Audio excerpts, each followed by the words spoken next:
ملک کے مختلف شہروں میں آج سے بارش کی پیشگوئی۔ اسلام آباد، لاہور، پشاور میں اربن فلڈنگ کا خدشہ۔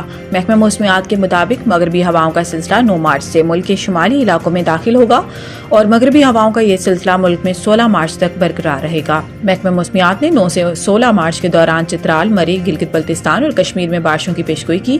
محکمہ موسمیات نے بتایا کہ 10 مارچ کو اسلام آباد، راولپنڈی، اٹک، جہلم، چکوال، پشاور، چارسدہ اور مردان میں بارش متوقع ہے، جبکہ 12 سے 16 مارچ کے دوران پنجاب کے بیشتر شہروں میں بارشوں کی توقع ہے۔ محکمہ موسمیات کے مطابق 14 اور 15 مارچ کو بلوچستان کے علاقوں میں گرج چمک کے ساتھ بارشوں کا امکان ہے اور بارشوں کے باعث اسلام آباد، لاہور، پشاور، کوئٹہ اور دیگر شہروں میں اربن فلڈنگ کا خدشہ ہے۔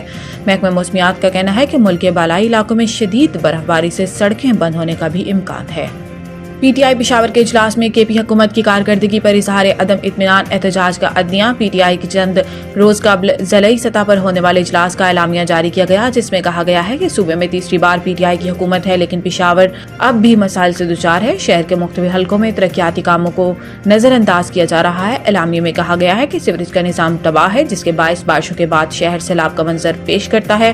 واٹر اینڈ سینیٹیشن سروسز کی ناقص کارکردگی کی وجہ سے صفائی کا نظام دھرم برم ہے۔ اجلاس کے اعلامیہ میں کہا گیا ہے کہ پشاور کے کئی علاقے پینے کے صاف پانی اور اسٹریٹ لائٹ سے محروم ہیں۔ پشاور کا ترقیاتی فنڈ دوسرے اضلاع میں منتقل کیا جا رہا ہے۔ اعلامیہ میں یہ نقطہ بھی اٹھایا گیا ہے کہ سیف سٹی پروجیکٹ 2009 میں تجویز کیا گیا تھا، لیکن اب تک اس پر عمل درآمد نہ ہو سکا۔ مسائل کے حل پر فوری غور نہ کیا گیا تو احتجاج کا آپشن موجود ہے۔ چین نے پاکستان کے ذمہ واجب الادا $2 ارب رقم کی مدت میں 1 سال کی توسیع کر دی۔ وزارت خزانہ نے چین کی جانب سے قرض ادائیگی کی مدت میں توسیع کی تصدیق کر دی۔ چین کے $2 ارب کی قرض کی واپسی کی مدت 24 مارچ کو مکمل ہو رہی تھی۔ خیال رہے کہ صدر مملکت آصف علی زرداری کے دورہ چین میں چین نے پاکستان کے استحکام اور ترقی کے لیے مکمل حمایت کا اعادہ کیا تھا۔ دوسری جانب عالمی مالیاتی فنڈ نے حکومت کی 1250 ارب روپے کی بینکوں سے ادھار لینے کی حکمت عملی پر اعتراض اٹھا دیا۔ آئی ایم ایف کے اعتراض کا مقصد بجلی کے شعبے میں سرکولر ڈیٹ کے بڑے مسئلے کو حل کرنا ہے۔ حکومت کا ڈیجیٹل پرائز بانڈز متعارف کرانے کا فیصلہ لین دین موبائل ایپ سے ہوگا۔ انعامی رقم قابل ٹیکس ہوگی، لیکن اس پر زکوٰۃ لاگو نہیں ہوگی۔